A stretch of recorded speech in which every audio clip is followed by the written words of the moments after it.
करुणामयी माँ परम प्रभु श्री अरविंद पाद पद्म मोर प्रणाम जनाऊँची एवं यही श्री अरविंद पाठचक्र रे ऑनलाइन माध्यम रे योगदान करिथिबा एवं अंशग्रहण करिथिबा समस्त दिव्य भिक्षु बापा भाई माननकु प्रणाम जनाऊँची। आज आलोचनार विषयटी रही अर्थशक्ति और दिव्य कर्म रे एहार व्यवहार। आमे पूर्व थर एई विषयटी उपरे किछि प्रश्न उत्तर मांकर आलोचना करथिले, बुझिबाकू प्रयास करथिले। वास्तव रे अर्थशक्तिर विनियोग वा यथार्थ व्यवहार किभଳି भाबरे हेई परिबो, दिव्यतार स्तर रे किभଳି भाबरे हेई परिबो, आहुरी किछि से संबंधित मांकर कथोपकथन एवं प्रश्न उत्तर रहिछि, सेगुडी को आज बुझिबाकू प्रयास करिबा। ता द्वारा अर्थशक्तिर यथार्थ विनियोग विषय रे आम मध्य निश्चित भावरे मांकर बाणी को नहीं किछि सचेतनता एवं किछि ज्ञान निश्चित आसीबो। अर्थशक्ति जहा आमे पढ़िथिले माँ पुस्तक रे प्रभु कहिसेंती जे एई अर्थशक्ति एमती गोटे शक्ति ताहा उपरे हमकु कर्तृत्व लाभ करबा को हबो, जहा कि असुर कबल रे अछि ताको मुक्त करी नै आसीबा को हबो। ताले किबळी भाबरे एई अर्थशक्ति एमती गोटे क्षमता, अर्थशक्ति को हासिल करिवार गोटे क्षमता आम पाखकु आसीबा दरकार। जेमती माँ कहउचंती ठीक जेमती शारीरिक व्यायाम द्वारा शरीर शक्ति वृद्धि हुए, ठीक से परी अर्थशक्ति आम पाखकु जेतिकी परिमाण रे आछि सेतिकी अर्थशक्ति को हासिल करिवार जो क्षमताटी आम पाखरे अछि से क्षमतार व्यवहार करिबा एवं तार यथार्थ उपयोग द्वारा ही एई शक्ति वृद्धि पाए। अर्थ अधिक आम पाखकु आसीबो, अधिक आम धारण करि परिबा किबळी भाबरे ना जेतिकी आम पाखरे अछि तार से क्षमताटीर सद व्यवहार करिबा। आम पाखरे अर्थ अछि बोली आमे आज अर्थ को नष्ट करिबानी बा अर्थ को लोभी परी कृपण परी ताकू चापी धरिबानी। ये होची ए क्षमतार गोटे सद व्यवहार एवं तार यथार्थ उपयोग करा जिवो। आमे जदि ताकू नष्ट करिबानी, आमे जदि ताकू कोठी जाबुडी धरिबानी, ताहले तार यथार्थ विनियोग करबा को पड़िबो एवं ए यथार्थ विनियोग द्वारा ही ए अर्थशक्ति वृद्धि पाए। ताहले ए शक्तिटी को जेतेबेले गतिशील करा जिवो, मां सेई कथा कहउछन जेतेबेले ए शक्तिटी को गतिशील करा जिवो, तार संचालन करा जिवो, तार व्यवहार करा जिवो, सेतेबेले यार शक्तिटी वृद्धि पाए और अधिक बढ़े। एमितिटा गोटे अर्थशक्ति एमिति गोटे शक्ति नुहे जहाँ को आमे व्यवहार न करके केवल संचय करके जमे की रखुथु। जमे की रखिले एहा कौन पाई माँ ताको मन करछन ताको क्रियाशील करबा को पड़िबो, गतिशील करबा को पड़िबो। संचय करके जमे की रखिबा पाई माँ आमको नाही करूछंती। जो माने अत्यंत कृपण ही थांती, निज आड़ को अर्थ को से माने आकर्षण करी नहीं आसंती किछि, आउ से माने केवल संचय करंती। से माने कौन करंती ना अर्थर जो गतिशील क्षमताटी को से माने चापी दियंती। अर्थटी को एमिति भाबरे से माने जबत करी दियंती जे अर्थशक्ति हुए तो तांको पूरा छाड़ी चली जाए बा से सबु बेले सेमती संचित होइकी रहिकरी निर्जीव निष्क्रिय होइकरी तार शक्ति हराए, एमिति भी हे जाए। तेणु एई जो अर्थशक्ति ताकू यथार्थ भावरे यथार्थ चेतना रे ताकू आमको धरी रखिबा को हबो, से क्षमताटी को आम भितरे धरी रखिबा को हबो। न हेले ताहा आम पई एमिति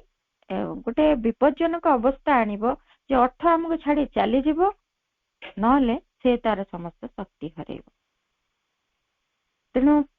ତାକୁ ଖର୍ଚ୍ଚ କରିବାକୁ ପଡିବ ଏବଂ ଯେବେ ଖର୍ଚ୍ଚ କରିବୁ ତେବେ ହିଁ ତାର ମୂଲ୍ୟ ବଢିବ। ମା ସେଇ କଥା ମଧ୍ୟ କହୁଛନ୍ତି।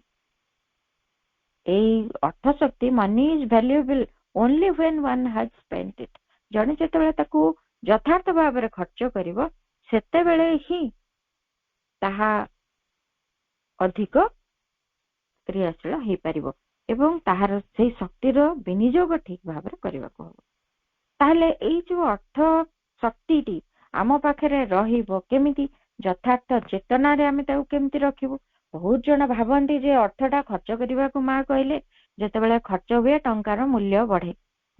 ତେଣୁ ଯଦି ଅର୍ଥକୁ ଆମେ ଖର୍ଚ୍ଚ କଲେ ତାର ମୂଲ୍ୟ ବଢିବ ତାହେଲେ କିଛି ଆମ ନଜରରେ ଦିଶୁଥିବା କିଛି ଭଲ କାମରେ ଖର୍ଚ୍ଚ କରିବା ପାଇଁ ଲୋକମାନେ ଚାହାନ୍ତି। ତେଣୁ ସେମାନେ କଣ ଚାହାନ୍ତି, ସେମାନେ କିଛି କଥା ଏମିତି କରିବା ପାଇଁ ଚାହାନ୍ତି, ସେମାନେ କିଛି ଲୋକଙ୍କୁ ସାହାଯ୍ୟ କରିବାକୁ ଚାହାନ୍ତି, କିଛି ପ୍ରକାର ହସ୍ପିଟାଲ ଖୋଲି ଦିଅନ୍ତି, ସ୍କୁଲ ଖୋଲି ଦିଅନ୍ତି, ମାନବ ସେବା କରିବାକୁ ଚାହାନ୍ତି। ଯାହା ତାଙ୍କ ଭିତରେ ଆସେ ଯେ ଏଗୁଡାକ ସବୁ ଭଲ କାମ, ଏଗୁଡାକ ସବୁ କଲେ ଦିବ୍ୟ ମାର୍ଗରେ ଅର୍ଥ ଖର୍ଚ୍ଚ ହବ। କିନ୍ତୁ ବାସ୍ତବରେ ମା କହୁଛନ୍ତି ଏମିତି ଭାବରେ ଯଦି ଅର୍ଥଟି ଖର୍ଚ୍ଚ କରିବାକୁ ଜଣେ ଚାହେଁ ତା ପଛରେ କେବଳ ତାର ଗୋଟିଏ ସାଟିସ୍ଫାକ୍ସନ, ତାର ନିଜର ଗୋଟେ ସନ୍ତୁଷ୍ଟି ହିଁ ତା ପଛରେ ରହିଥାଏ। ଯଥାର୍ଥ ଭାବରେ ଏଠି ଖର୍ଚ୍ଚ ହଉଛି ବୋଲି ଆମେ କହିପାରିବା ନାହିଁ। କାହିଁକି କହିପାରିବାନି ନା ଯଦି ଗୋଟେ ମଣିଷକୁ ଆମେ ସାହାଯ୍ୟ କରୁଛୁ ବାସ୍ତବରେ ତାର ଦାରିଦ୍ର୍ୟ ଦୂର କରିପାରୁଛୁ କି, ହସ୍ପିଟାଲ ଖୋଲିକି ଲୋକଙ୍କର ରୋଗ ଦୂର କରିପାରୁଛୁ କି, ତାହେଲେ ଏଇ ଅର୍ଥକୁ ନେଇକି ତାର ଯଥାର୍ଥ ବ୍ୟବହାର ଏଟା ହେଇପାରିବ କେମିତି? କେତେକ କ୍ଷେତ୍ରରେ ଏହାର ଆବଶ୍ୟକତା ରହିଛି, କରାଯିବ, କିନ୍ତୁ ତା ମାନେ ନୁହେଁ ଏଇଟା ହିଁ ଗୋଟିଏ ମାର୍ଗ। ଅନାଥ ଆଶ୍ରମ ଖୋଲିଦେବା ବା କିଛି ହସ୍ପିଟାଲ ଖୋଲି ସାହାଯ୍ୟ କରିବା, ଔଷଧ ବାଣ୍ଟିବା, ଲୁଗାପଟା ବାଣ୍ଟିବା, ଖାଦ୍ୟ ପ୍ରସ୍ତୁତ କରିକି ଲୋକମାନଙ୍କୁ ଖାଇବାକୁ ଦବା, ଏଇ ସବୁ କଥା ଗୁଡିକ କେବେ ବି ତାଙ୍କ ସମସ୍ୟାର ସମାଧାନ କରେନି। ଏଇଥିରୁ ଆମେ ଜାଣିବା ଯେ ଏହା ହଉଛି ଯଥାର୍ଥ ମାର୍ଗରେ ଖର୍ଚ୍ଚ ନୁହେଁ। କିନ୍ତୁ ଏହା ଯେ ଜମା କରିବାର ଆବଶ୍ୟକତା ନାହିଁ ତାହା ବି ନୁହେଁ। କାହିଁକି ନା କେତେକଙ୍କ ପାଇଁ ଏହା ଗୋଟେ ଆବଶ୍ୟକତା, ଏମିତି ଗୋଟେ ପ୍ରେରଣା ତାଙ୍କ ଠାରୁ ଆସିବ ଯୋଉ ପ୍ରେରଣା ଅନୁଯାୟୀ ସେମାନେ ଏଇ କାର୍ଯ୍ୟଟି କରିବେ ଏବଂ ସେଇ କ୍ଷେତ୍ରରେ ତାହା ଯଥାର୍ଥ ବିନିଯୋଗ ବୋଲି ଆମେ କହିପାରିବା। ତାହେଲେ ଆଉ ଗୋଟେ କଥା ମା ଇମ୍ପୋର୍ଟାଣ୍ଟ ଜିନିଷ କହିଲେ, and so each one must find in his highest consciousness what the best possible use of money he has can be। ଜଣେ ତା ନିଜର ଉର୍ଦ୍ଧ୍ୱତର ଚେତନାରେ, ସର୍ବୋଚ୍ଚ ଚେତନାରେ ଯେତେ ପର୍ଯ୍ୟନ୍ତ ସେ ରହିପାରିବ, ଯେତେ ପର୍ଯ୍ୟନ୍ତ ଉଚ୍ଚତର ସ୍ତରକୁ ସେ ଯାଇପାରିବ, ସେଇଠୁ ପ୍ରେରଣାଟି ସେ ଗ୍ରହଣ କରିବ ଏବଂ ତାହାର ଯଥାର୍ଥ ସମ୍ଭବ ଦିବ୍ୟ ବ୍ୟବହାର କରିବ ଅର୍ଥ। ଆଉ ଯଦି ସେ ବ୍ୟବହାର ନ କରି ଖାଲି ଜମେଇ ରଖେ ତାହା ମଧ୍ୟ ଅର୍ଥ ଶକ୍ତିର ଯଥାର୍ଥ ବ୍ୟବହାର ନୁହେଁ। ଯଦି ଆମେ କହିବା ଆମେ ତ ଏଇଠି ଯଦି କୋଉଠି ଅର୍ଥକୁ ଖର୍ଚ୍ଚ କରିଦେବୁ ଭୁଲ ବାଟରେ ଖର୍ଚ୍ଚ ହେଇଯିବ, ଥାଉ ଅର୍ଥ ଯେତିକି ଅଛି ସବୁ ଜମା ହେଇକି ଥାଉ, ତାହା ମଧ୍ୟ ଯଥାର୍ଥ ମନୋଭାବ ନୁହଁ, ତାହା ଏକ କୃପଣର ମନୋଭାବ। ତାହା ଅର୍ଥ ଶକ୍ତି ପ୍ରତି ଆମ ଭିତରେ ଆସକ୍ତି ଆଣିଦେବ, ଆମ ପାଇଁ ଭୟଙ୍କର ଅବସ୍ଥା ସୃଷ୍ଟି କରିବ ଏବଂ ସେଇ ଯୋଉ ଆସକ୍ତି ନେଇକିରି ଆମେ ଏମିତି ବି କେତେକ କେସ୍ ଅଛି, ଆମେ କେତେ କାହାଣୀ ବି ଶୁଣିଛେ ଯୋଉଗୁଡାକ କି ସତ୍ୟ, ଯେ କୌଣସି ବ୍ୟକ୍ତି ଅର୍ଥକୁ ଏମିତି ସଞ୍ଚୟ କରିକିରି ଖାଲି ଅର୍ଥକୁ ଜାବୁଡି ଧରି ରହିଥିଲା ଭଳି ରହିଥାଏ, କୌଣସି ପ୍ରକାର ତାକୁ ଖର୍ଚ୍ଚ କରେନି, ସେ ଏଇ ବାଟରେ ଖର୍ଚ୍ଚ ହବନି ସେ ବାଟରେ ଖର୍ଚ୍ଚ ହବନି କହିକି ନାହିଁ କରି ଜଗି ରଖେ ଏବଂ ଲୋଭ ତା ଭିତରେ ପ୍ରବଳ ଆସିଯାଏ। ସେ ଅର୍ଥକୁ ସେ ଜଗି ଜଗି ମୃତ୍ୟୁ ଯାବତ ରହେ ଏବଂ ମୃତ୍ୟୁ ପରେ ତାର ପ୍ରାଣ ସତ୍ତା ମଧ୍ୟ ବିଭିନ୍ନ ପଶୁ ଏବଂ ସରୀସୃପଙ୍କ ଭିତରେ ପ୍ରବେଶ କରି ସେଇ ଧନ ସମ୍ପତ୍ତିକୁ ସେଠି ଜଗିକି ରହିଥାଏ ଏବଂ ସେଇ ଧନ ସମ୍ପତ୍ତିର ନିକଟବର୍ତ୍ତୀ ହବାକୁ କାହାକୁ ସେ ଦିଏ ନାହିଁ। ଭାରି ହଇରାଣ କରେ, ଭାରି ଅସୁବିଧା ସୃଷ୍ଟି କରେ। ଏମିତି ଭାବରେ ଆମ ପ୍ରାଣ ଭିତରେ ଆସକ୍ତିଟି ରହିଯାଏ, ମୃତ୍ୟୁ ପରେ ମଧ୍ୟ ଆମକୁ ଏମିତି କଲବଲ କରିପାରେ। ତେଣୁ ଅର୍ଥକୁ ଜମେଇ ରଖିବା କୌଣସି ମାର୍ଗରେ ବି ଠିକ ନୁହେଁ। तेणु अर्थ शक्ति को पुणी ये प्रश्न पुणी आसीगला जे अर्थ शक्ति को आमको व्यवहार करने को पड़ो। व्यवहार टी करबा पाई कौन कि भली आमर सामर्थ्य हब, कौन केमिति भाबरे आमे योग्य हबा, केमिति कौन करिबा ताहार विषय रे मध्य मां को किछि प्रश्न पचरा हेतला एवं मां तार उत्तर दैछन्ति। मां कहछन्ति जे the true method of being in the stream of this money power is precisely what is written here, a sense of absolute impersonality, the feeling that it is not something you possess or which belongs to you, but that is a force you can handle and direct where it ought to go in order to do the most useful work. अर्थ शक्ति को एई दृष्टि रे देखिबा को हबो, संपूर्ण नैव्यक्तिक भाव रे ताकू हमको हैंडल करबा को पड़िबो जे आम भितर ये अनुभव रहिबो एटा मोर नुहे, एहा को मु अधिकार करी नाही अर्थ शक्ति को, किंतु एहा गोटे शक्ति जहा को मते दिया जाय छे मु ताकू सद व्यवहार करी जो यथार्थ मार्ग रे तार व्यवहार होबा कथा सेई दिगरे ताकू परिचालित करिवे, ताहले जाई ताहा यथार्थ मनोभाव होबो। ता भितर केबे मध्य भाव रहिबनी एहा मु रोजगार करिछि, मोर टंका गोटी गोटी करके मु ताकू खर्च करिवि, मो इच्छा अनुसार ताहा खर्च हबो, मु ताकू संचय करिवि कि खर्च करिवि ताहा मु जाने, ए मनोभाव रहिबनी। ताहा गोटे शक्ति, भगवत शक्ति गोटे ए विश्व रे ताहा कार्यकारी होछि बाह्य जीवन परिपूर्णता पाई तार आवश्यकता रही, पार्थिव जीवन पूर्णता पाई तार व्यवहार आवश्यकता रही। तेणु मो पाखक से धारा रे किछि अर्थ आसीछि हेई पारे, आमे चाकरी करूछु ताकू नै कि रोजगार करूछु, आम श्रम बदल रे आमे किछि अर्थ पाइछु, ताहा माने नुहे जे मो श्रम बदल मु सेतिकी अर्थ पाइबा को योग्य बा मु पाइछि एटा मोर। जने सेतिकी श्रम करिकी सेतिकी अर्थ न पाई पारे, जने ताटू अधिक श्रम करिकी मध्य सेतिकी अर्थ शक्ति रो अधिकारी न होई पारे। यहा केवल भगवान कर कृपा रे तांकरी शक्ति आम पाखरे किछि दिन पई से दैछन्ति। एई मनोभाव रे देखिबा को हबो, आमे देखुचे आम ठारू अधिक श्रम करिकी मध्य लोक एतिकी अर्थ रोजगार करिबा पई समर्थ हेई पारु नांती, किंतु आम पाखे अर्थ अच्छे आम कहे मु चाकरी करछि, मु रोजगार करछि, मो पैसा, ये सब जिनिस जो मनोभाव यह ही आमको तल को खसई दिए, जहा द्वारा आम अर्थ शक्तिर यथार्थ विनियोग केबे करि पारुना। आम भितर केवल एतिकी भाव रहिबो एहा मोर नुहे,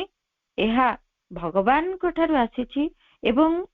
किछि काल पाए यार दायित्व मते दिया जायछि, जहा को नै मु यार सुपरिचालना करिवि, जहा द्वारा जो भली भाव रे से चाहंती से अर्थर विनियोग हेई पारिबो। मु गोटे केयरटेकर ट्रस्टी बोली कहिसेंती प्रभु,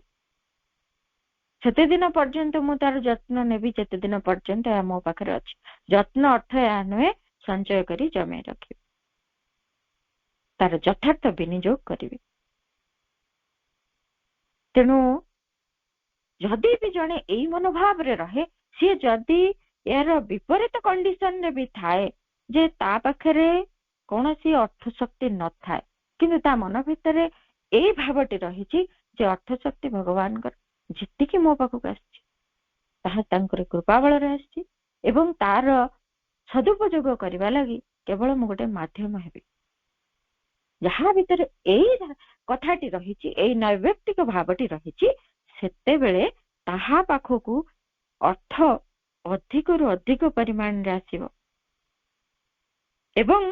ता पाखरे एते परिमाण रे अर्थ आसी पहुंचीबो, से तार कार्यटी केमिति भाव रे करि परिबो, सेति पई जेतिकी आवश्यक अर्थ ताहा केउ उपाय हेले मध्ये ता पाखरे आसी पहुंची जिवो। यदि ता भीतर ता पाखरे अर्थ भी न थाए किंतु ता मन रे भावटे थाए, ए चेतना रे से रहे, ताहले अर्थ ता पाखु अधिक रु अधिक फ्लो करिवो। काहेकि ना से ठीक भाव रे तार विनियोग करछि, से ठीक यथार्थ उपाय रे भगवान जेमती चाहंती सेई भाव रे तार अर्थटी विनियोगरे लागुची उपयोग हो पारुची तेणु ताहा पाखकु अधिक अर्थ आसियो जेते बेले आवश्यक अर्थ निश्चित आसियो एई चेतनाटी आम पाखरे रहिबा दरकार ए नैवेक्तिक भावटी आम ठारे रहिबा दरकार जहा मोस्ट इम्पोर्टेंट एवं मांकर वाणीटी true wealth is that which one offers to the divine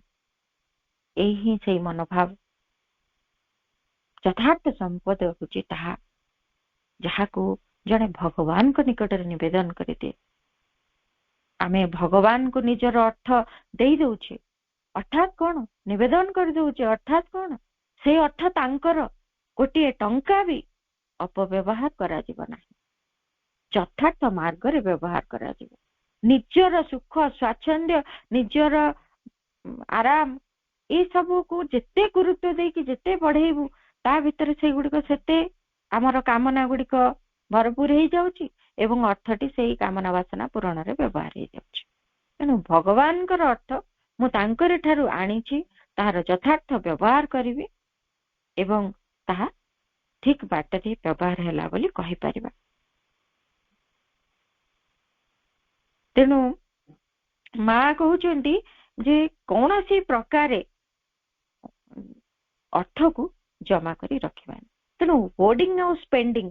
जमा करके रखिबा एवं खर्च करिबा विषय रे माँ कहउचंती जे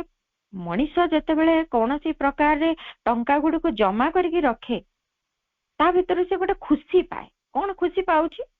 से गोटे प्रकार खुशी पाउची जेमति गोटे माइजर माँ कहउचन the height of pleasure is that of the miser who goes and opens his box to look at it that's not much एई बळे जणे गोटे पाउची खुशी जो गोटे खुशी टीए पाउची जे मोर एते टंका अछि मझिरे मझिरे खोली दउची ता बाक्स को टी खोली दे कि देखुची मोर एते अर्थ अछि बा जणे आजि काले तो बाक्स रे के रखु नांती से बैंक अकाउंट रे रखुचंती तंका अकाउंट पासबुक सब देखि देउथिबे एते एते टंका मो पाखरे अछि से गोटे प्लेजर गोटे खुशी पाउची जो जे मो एते टंकार अधिकारी हेची एते टंका मो पाखरे अछि केवल एई गोटे खुशी पाउची किंतु एहा भला नुहे एहा यथार्थ खुशी नुहे एही उपाय रे जने खुशी होबा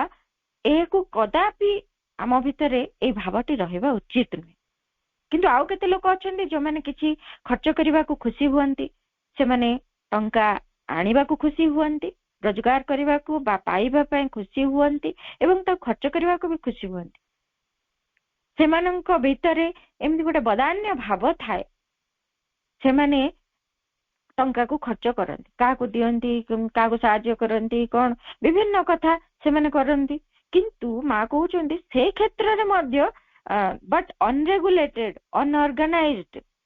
से माने खुशी हुअंती ए सब देई करी से माने खुशी हुअंती किंतु से क्षेत्र रे जेमती अनरेगुलेटेड अनऑर्गेनाइज्ड हेई करी से माने करंती ताहा उचित नहे अर्थात तांको भितरे अनियंत्रित भाव रे से माने टंका को देई दियंती बा किए भावती जे मु कौन करी मोर कौन हम नहीं जातु से माने चलिबे कि खुशी रे रहिबे कौन करिवे एई भली भाव रे भाबिकी भी देई दियंती अनियंत्रित भाव रे एवं असंगठित भाव रे से टंका को खर्च भी कर दियंती से माने एहा भीतर भी गोटे खुशी पाती किंतु ताहा भी यथार्थ खुशी नुहे किंतु जदि टंका को बांधी रखिबा अपेक्षा जमा करी रखिबा अपेक्षा एमिति आवश्यक स्थले ताहाकु खर्च करिबाटा ताठो बेटर किंतु आउ गोटे कथा सबुठार महत्तर रहिछि and I understand one may enjoy being the transmitting channel for all that and bring money just where it's needed. It must be the true movement in people who enjoy. That's when it becomes stupid selfishness who need to hoard. ए जिनसटी माँ कहउचंती आ गोटे भलो कथा last रे कहले the combination of the need to hoard and the need to spend, both of them ignorant and blind. The two combined can make for a clear vision and a utilization as useful as possible. That's good. कौन भलो कहले जे ଟଙ୍କାକୁ ଏମିତି ଅଯଥା ଭାବରେ ଖର୍ଚ୍ଚ କରୁନଥିବା କି ତାକୁ ଅତ୍ୟଧିକ ଭାବରେ ଜମା କରିକି ରଖୁନଥିବା। ଏଇ ଦୁଇଟି ଯାକ ଗୋଟି ଗୋଟିକିରି ତାଙ୍କ କ୍ଷେତ୍ରରେ ଅଜ୍ଞାନତାପୂର୍ଣ୍ଣ ଅନ୍ଧପୂର୍ଣ୍ଣ କାର୍ଯ୍ୟ, ଭୁଲ କାର୍ଯ୍ୟ। କିନ୍ତୁ ଦୁଇଟା ଯାକ ଯେତେବେଳେ କମ୍ବାଇନ୍ ହେବେ ଆମ ଭିତରେ ଗୋଟେ ସ୍ପଷ୍ଟ ଦୃଷ୍ଟିକୋଣ ଆଣିଦେବେ ଏବଂ ତାହା ଭିତରେ ତାହାର ଗୋଟେ ପ୍ରପର ୟୁଟିଲାଇଜେସନ ହେଇପାରିବ, ଯେତେ ସମ୍ଭବ ସେମାନେ ତାର ଯଥାର୍ଥ ବ୍ୟବହାର କରିପାରିବେ। ସେଇଟା ଭଲ କଥା। ନା ତାକୁ ଜମେଇକି ରଖିବା ଭଲ, ନା ତାକୁ ଅତ୍ୟଧିକ ପରିମାଣରେ ଖର୍ଚ୍ଚ କରି ପକେଇବା ଭଲ, ତାହା ନୁହେଁ। ଦୁଇଟି ଯାକର କମ୍ବିନେସନ ଏବଂ ଯଥାର୍ଥ ଚେତନା, ଯାହା ଦ୍ୱାରା ଠିକ କଥାଟି ହେଇପାରିବ। ତାହା ବ୍ୟତୀତ ଆଉ କୌଣସି ପ୍ରକାରେ ଆମେ ଏଇ ତାର ଯଥାର୍ଥ ବ୍ୟବହାରଟି ପାଇପାରିବା ନାହିଁ। କିଛି ଲୋକ କଣ କରନ୍ତି, ଅର୍ଥ ଉପାର୍ଜନ ପାଇଁ ଅସତ୍ ମାର୍ଗ କରି ଯେମିତି ବ୍ଲାକ୍ ମନି ଆଣନ୍ତି, ସେଗୁଡିକୁ ସେମାନେ ଖର୍ଚ୍ଚ କରିଦିଅନ୍ତି, ନହେଲେ ଜମା କରି ରଖନ୍ତି, କୋଉଠି ପ୍ରକାରେ ତାକୁ ଜମେଇକି ରଖନ୍ତି। ଜମେଇକି ଯେତେବେଳେ ବି ରଖୁଛନ୍ତି, ଖର୍ଚ୍ଚ ବି ଯେତେବେଳେ କରୁଛନ୍ତି, ସବୁବେଳେ ମା କହିଲେ ତାଙ୍କ ଭିତରେ ଗୋଟେ ଅଶାନ୍ତି ସବୁବେଳେ ରହିଥାଏ। Black money takes away peace and brings sickness. ସେଇ ଯେ ବ୍ଲାକ୍ ମନି କିଏ ଲାଞ୍ଚ ନେଇ କିଏ ବିଭିନ୍ନ ଉପାୟରେ ଅସତ୍ ଉପାୟରେ ଅର୍ଥ ଉପାର୍ଜନ କରନ୍ତି, ତାଙ୍କ ଭିତରୁ ସବୁ ଶାନ୍ତି ଚାଲିଯାଏ, ତାଙ୍କର ଭିତରେ ରୋଗ ଆଣିଦିଏ। ରୋଗ ଏବଂ ଅସୁସ୍ଥତା ଯୋଗୁଁ ସେମାନେ କଷ୍ଟ ବି ପାଆନ୍ତି। ତେଣୁ ବ୍ଲାକ୍ ମନିଟା କୌଣସି ସମୟରେ ଠିକ ନୁହେଁ ଯେ କୌଣସି ଉପାୟରେ ଅର୍ଥକୁ ହାସଲ କରିବି, ମୋ ପାଖରେ ରଖିବି, ତାକୁ ମୁଁ କାହାକୁ ସାହାଯ୍ୟରେ ଦେଇଦେବି, କଣ କରିବି। ଏଇ ଅର୍ଥ ଉଦ୍ଦେଶ୍ୟରେ ବି ବ୍ଲାକ୍ ମନି ଆଣିଲେ ବି ତାହା ଆମକୁ ଅଶାନ୍ତି ଆଣିଦବ। କାହିଁକି ନା ବ୍ଲାକ୍ ମନିଟା ଗୋଟେ ଏମିତି ଜିନିଷ ଯିଏ କି ଆମକୁ ରାତି ଶୋଇବାକୁ ଦବନି। କୋଉଠି ଧରା ପଡିଯିବି କି, କିଏ ଦେଖିଦେଲା କି, କିଏ କହିଦେଲା, କାରଣ ଏଇଟା ଗୋଟେ ଅସତ୍ ଉପାୟ, ଗୋଟେ ଫଲସୁଡ୍। ଏହା ସବୁବେଳେ ଆମକୁ ଏମିତି ଭାବରେ ଭୟ ପ୍ରଦାନ କରିବ, ଏମିତି ଭାବରେ ଆମ ଭିତରେ ଆଶଙ୍କା ଗୁଡିକ ସୃଷ୍ଟି କରିବ ଯେ ଆମର ଶାନ୍ତି ହଜିଯିବ, ଆମେ ରାତି ଅନିଦ୍ରା ହେଇକି ରହିଯିବ, ରୋଗ ହେଇଯିବ। ତେଣୁ ବ୍ଲାକ୍ ମନିଟି ଆଣିକି ଜମେଇବା ଠିକ ନୁହେଁ, ଆଣିବା ହିଁ ଠିକ ନୁହେଁ, ଆଣିଲେ ମଧ୍ୟ ଜମେଇବା ଠିକ ନୁହେଁ, ତାକୁ ଖର୍ଚ୍ଚ ବି କରିବା ମଧ୍ୟ ଭାରି କଷ୍ଟସାଧ୍ୟ, ତାହା ଉଚିତ ନୁହେଁ। କଦାପି କୌଣସି ସମୟରେ ବ୍ଲାକ୍ ମନି ପାଇଁ ଆଟ୍ରାକ୍ଟେଡ ହେବା ଠିକ ନୁହେଁ ବୋଲି ମା କହିଛନ୍ତି। ଜଣେ ଯଦି ଚାହିଁବ ତାହେଲେ କିଭଳି ଉପାୟରେ ଦିବ୍ୟ କର୍ମରେ ସେ ଅର୍ଥକୁ ବ୍ୟବହାର କରିବ ବୋଲି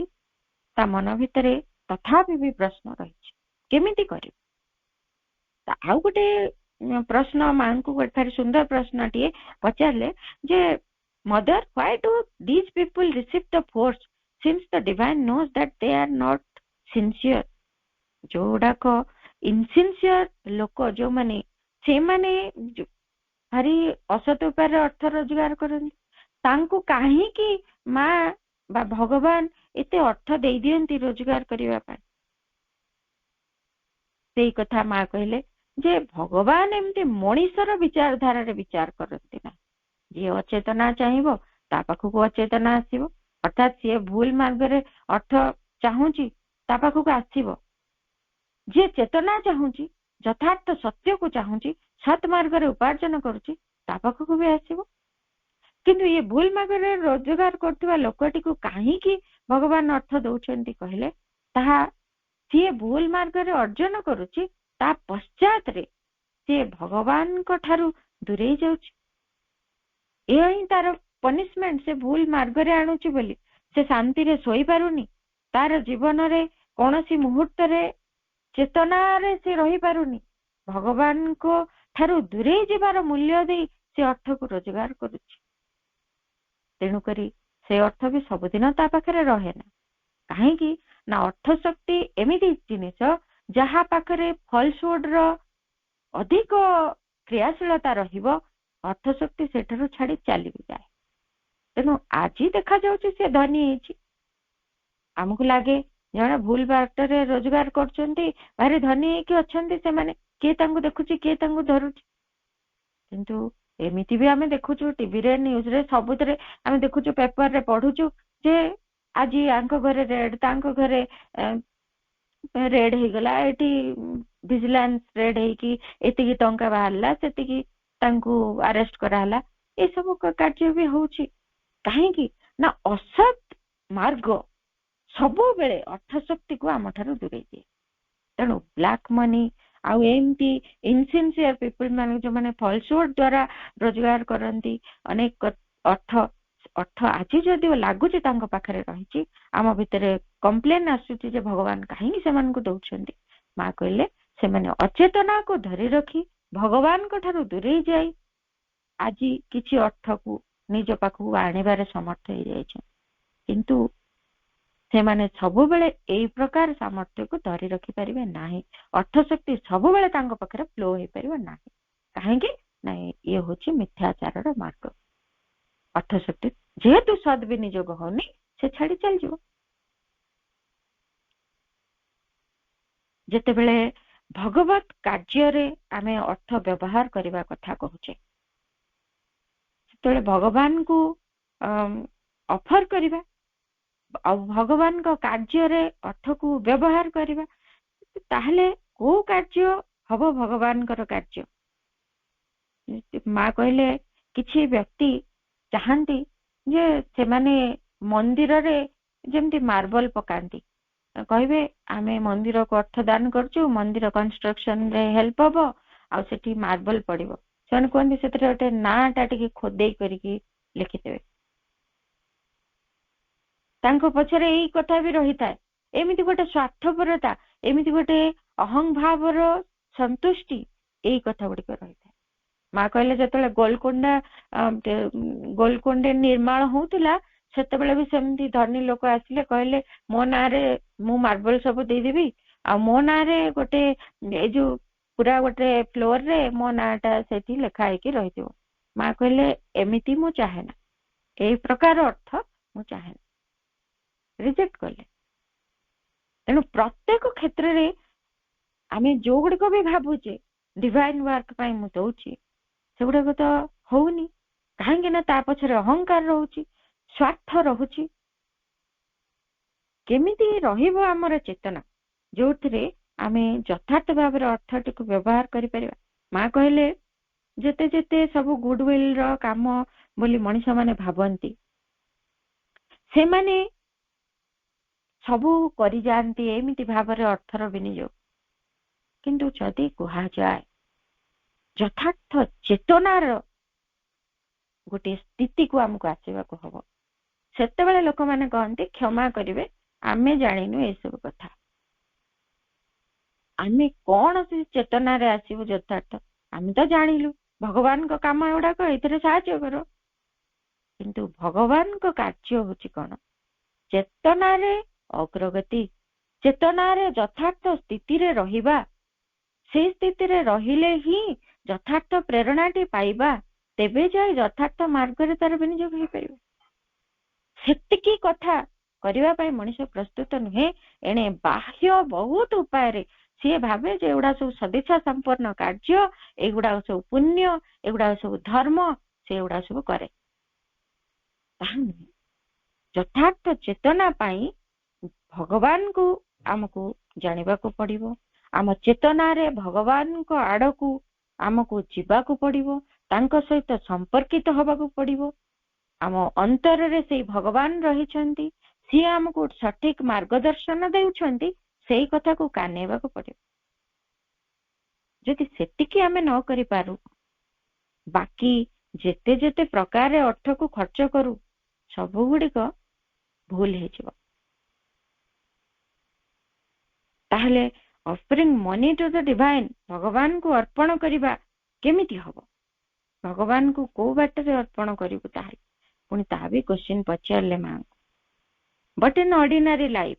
when rich men want to give their wealth to the divine and the divine is not in front of them then to whom are they to give they don't know where to give their money ମା ଯଦି ଏଇ ସାଧାରଣ ଜୀବନରେ ଗୋଟେ ମଣିଷଟେ ଭଗବତ କାର୍ଯ୍ୟରେ ନିୟୋଜିତ କରିବାକୁ ଚାହିଁବ ସାଧାରଣ ଚେତନାର ଲୋକଟିଏ ସିଏ ତ ଭଗବାନଙ୍କୁ ସାମ୍ନାରେ ଦେଖୁନି ଚେତନାରେ ବି ସେମିତି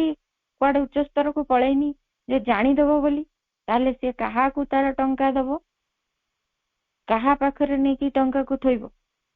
या पचारे माँ कहले yes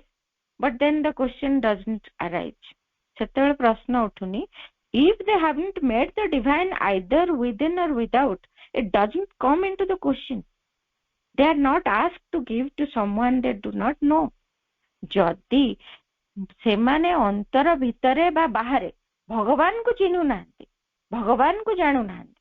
ताहले तांको एटी केही कहू नांती जे टंका भगवान को कार्य रे विनियोग करो बा भगवान को दियो जहा को से माने जानी नांती ताकू टंका देबा को केही कहू नांती तम एटी प्रश्न ही उठुनी जे माने जानी नांती तम कहीं से देबे तेणु करी भगवान को जानिबार आवश्यकता अछि जदि अंतर भितरे हो बा बाहरे हो भगवान को चिन्हिबार अछि बुझिबार अछि if they have found their divine within themselves well they have only to follow the indication given by the divine for the use of what they have and if they follow quite sincerely and exactly the indications they receive this is all that can be asked of them but until then nothing is asked of anyone तांको जानिबा को हबो भगवान को अंतर भीतर से अछंती तांको चिन्हिबा को हबो जदि तांको चिन्हिलु तांको पाई गलु ताहाले तांकर जो इंडिकेशन तांकर जो इंगित से दउचंती हम अंतर भीतर रही कि जे को प्रकार टंकाटी खर्च हबो सेठी को मानिबा को पड़िबो सेठी को अनुसरण करिबा को पड़िबो निष्ठापर भाव रे से इंगितटी को ग्रहण करिबा को पड़िबो तांकोटु केवल एतिकी आशा करा जाय आ सेतिकी न होला पर्यंत किछि कुहा जीवनी तांको पय जहा से माने करूचंती अज्ञानतार वशवर्ती है कि करूचंती जो प्रकार करूचंती ताहा भी से माने करि चलछंती आ किछि करा जाय परिबनी तांको पय तेणु मूल कथा हला कोन भगवान को पाई अर्थ अभाव को भगवत दिव्य कर्म रे अर्थर व्यवहार केमिति करिवु चेतना रे अग्रगति करबा को पड़िबो चेतना रे अग्रगति संभव हो केतेबेले बाह्य भाव रे एमती मानसिक स्तर रे चिंता कर देलु आमे अनाथ आश्रम को डोनेट कर दवा आज एबेकर गोटे फैशन हो गलानी से जाई कि अनाथ आश्रम रे जन्मदिन रे दबा एठी दबा सेठी दबा एगुडा को भीतर केवल गोटे satisfaction of their ego only ताकू नजर करबा को पड़िबो आमे कहूनी जे दबाटी रे भूल रही किंतु ताहा भीतर अहंग्र पूर्तिर कार्यटी न हो जदि ताहा अंतरात्मार निर्देश जदि ताहा अंतरर प्रेरणा ताहले ताहा ही करा जीवो सेतेबेले कोनोसी प्रकार गोटे संतुष्टि भाव आज मु जाईकरी 100 लोकन को खुआई के आसिली आज मु जाईकी अनाथ आश्रम रे औषध बांटी के आसिली ए भावटी हम भीतर जेमति न आसे सेही स्तर को जीवा को पड़िबो तेबे जाई आमे अनाथ आश्रम रे देले ताहा भी भगवत दिव्य कर्म आमे मंदिर प्रतिष्ठा पाइन देले ताहा भी दिव्य कर्म आमे जदि कोनोसी भिखारी को खाइबा को देले ताहा भी दिव्य कर्म किंतु चेतना रो गोटे परिवर्तन दरकार जोटे इनर जिंसटी ताहार परिवर्तन दरकार ताहा मा कहउछन that is much more important than anything else आ कोनोसी कथा एटी गुरुत्वपूर्ण नहे दिव्य भाव रे अर्थटी को व्यवहार करबा पाई चेतनाटी को दिव्य करबा को पड़िबो प्रथम चेतना रे जदि प्राणी को आसक्ति रही अर्थर सुविनियोग हो पारिबनी चेतना रे जदि अनेक मानसिक योजना रही तेबे भी अर्थर सुविनियोग हो पारिबो नाही चेतना को शुद्ध करबा को पड़िबो चेतना को शुद्ध करबा को पड़िबो अंतर रे थिबा भगवान को खोजी पाइबा को पड़िबो तांको सहित युक्त होबा को पड़िबो तेबे जाई आमे अर्थर सुविनियोग करि पारिबो आ गोटे प्रश्न भी मां को पचरा गला how can money be reconquered for the mother मां को भाई अर्थ को जय करबा को हबो जो श्री अरविंद लिखिले सेही कथाटी मां को पचरा गला मां को भाई हमें अर्थ को जय करबो केमिति एठी मां उत्तर दउचंती जे एठी प्रभु श्री अरविंद ता परवर्ती धाड़ी रे भी कहउचंती क्षमता अर्थ आ काम वासना ए तीनोटी वस्तु परस्पर प्रति निर्भरशील होके रही क्षमता अर्थ एवं काम वासना ए तीनोटी जाक परस्पर निर्भरशील गोटी को निश्चित भाव में फेरी पाइबाकू हेले हमको तीनोटी जाक पर विजय लाभ करने को हम गोटी को विजय कर आनिबाकू हेले अन्य दुईटी ऊपर मध्य विजय हासिल करने को तीनोटी जाक ऊपर अर्थ शक्ति क्षमता काम वासना यही सबू गुड़िक ऊपर हमको विजय हासिल कर तीनटा जाक ऊपर जदि विजय हासिल न करा गला तेबे कौन सी मते डिवाइन को पाई मां को पाई अर्थ को आमे जय करी आनी पारिलु बोली कहि परिबनी जहा अर्थ रोजगार कलु जहा अर्थ पाइलु सब जे आमे भगवान को पाई जय करी आनिलु सेते बेले जाय कहि परिबो नाही जदि तीनोटी ऊपर हम विजय हासिल न कर आम भीतर अर्थ रही गोटे क्षमता लोभ प्रबल अर्थ अच्छी मु गोटे पावर रे रही मते लोक माने सम्मान करिवे मु गोटे क्षमता संपन्न लोक हेकिरी एई जगत रे चिन्हा पड़ी एवं ताहा द्वारा अर्थ प्रति गोटे लालसा भी आसे अधिक और अधिक अर्थ मते दरकार एवं ताहा भीतर मध्य एई काम वासनाटी ताहा मध्य मनुष्य को आहुरी निम्नतर स्तर को नहीं जाए आ अर्थ दिले ये सब गुड़िक आम पाखरे सृष्टि हुए तेणु ये सब गोटे ऊपर गोटिकर विजय हासिल करने को पड़े माँ से कहले जे गोटे स्वप्न टे गोटे विजन टे माँ देखी गोटे बृहत आकार गोटे कला सापटे पृथ्वीर संपत्ति उपरे पार्थिव ऐश्वर्य आ संपत्ति उपरे पहरा दउछि जगिकी बसछि से जेतेबेले माँ जाइछन्ति ता पाखकु सेपटे से सेठी माँ को कहिछि जे एठी बाट छाड़िबेनी अर्थटी को जने यथार्थ जय करि परिबनी जेते पर्यंत जने काम वासना उपरे विजय लाभ न करछि सेटा मूल कथा काम वासना उपरे जार होल्ड अछि से यथार्थ अर्थ शक्ति को हासिल करि परिबो तेणु सी दाबी करुचे से सापटा जे जौन लालसा उपरे आमर पूर्ण कर्तृत्व रहू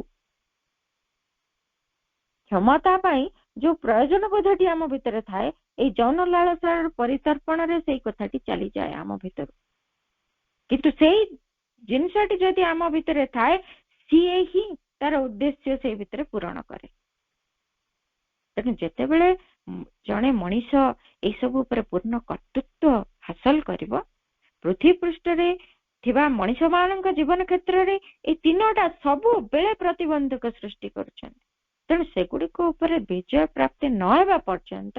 मनीष समाज भितर एक मनीषटी भगवान को लगी दिव्य जनानी को लगी अर्थ को जो जय करी नहीं आसवार क्षमता पाइबो ताहा नहीं आमे भूल बुझे थाउ जे प्रत्येक समय आमे भाबू आम पाखे अर्थ अच्छी माने आमे अधिक रु अधिक अर्थ जय करी नहीं आसुचु मां को पाए सेगुड़ा मां को काम रे आमे सब विनियोग करदेबू सेमिति जो धारणा ताहा एक बाह्य धारणा मात्र अंतर्गत कारणटी होची अंतर्गत कथाटी तत्वटी होची जे आम चेतनार गोटे विशाल परिवर्तन दरकार चेतनार क्षमता लोभ नथिबो चेतनार काम वासना नथिबो अर्थ प्रति आसक्ति नथिबो बा अर्थ शक्ति जो सब सुविधा उपकरण सब आनी दउची सेई गुडिकर मनीष आसक्त है कि नथिबो आज अर्थ अच्छी से जमिति थिबो काली अर्थ नथिले भी सेई समत्व निज भितर धारण करि पारिबो एई स्तर को जदि जने आसीगला ये हूँ चेतनार यथार्थ परिवर्तन जो कंडीशन रे कि अर्थ शक्ति आम पाखक अधिक रु अधिक प्रवाहित हम एवं सेतेबेले आमे कहि पारिबु अर्थ शक्ति को यथार्थ रे आमे मां को पाई जय करि पारुछु तेणु निजको सेई आड़को नहीं जाबाको हबो चेतना रे निजको सेई भली प्रस्तुत करबाको हबो जहा द्वारा अर्थ को यथार्थ रे आमे मां को पाई आनी पारिबु एवं सेई चेतनार स्तर रे सेई ऊर्ध्वतर प्रेरणा गुड़िक आम भितरु अंतर भितरु सेई अंतर्यामी आमको देउथिबे एवं ता अनुଯାयी अर्थर सुविनियोग होउथबो ताहा ही अर्थ शक्तिर दिव्य कर्म रे यथार्थ विनियोग बा व्यवहार बोली आमे कहि परिबा मूल कथा आमे मने रखिबा प्रथमे निज चेतनार परिवर्तन तापरे जाई आमे अर्थ शक्ति को व्यवहार करिवार उपाय पाई मार्ग पाई इंगित पाई अपेक्षा करिबा अंतररू तेबे जाई व्यवहारटी करि परिबा। मनर प्रेरणारे प्राणर उत्तेजना भितरे अर्थ शक्ति को जदि आमे व्यवहार करि चालू ताहा कदापि दिव्य कर्म रे नियुक्त हे परिबो नाही, मां को पाई जय करा जाय परिबो नाही। तेणु प्रथमे निजको परखिबा, निज चेतनार स्तर को उद्धायित करिबा एवं तापरे अर्थ को अधिक रु अधिक पाइबार क्षमता आमको मिलिबो एवं तार सुविनियोग पाई इंगित गुड़िक संकेत गुड़िक प्रेरणा गुड़िक अंतररू आसीबो। तेबे जाई अर्थर यथार्थ भाव दिव्य शक्ति व्यवहार करिबा, दिव्य कर्म रे नियोजित करिबार सामर्थ्य आमे पाई परिबो। मां निकट रे अशेष कृतज्ञता पूर्ण प्रणाम सहित आज आलोचना को निवेदन करुछि। समस्त को धन्यवाद। वंदे मातरम।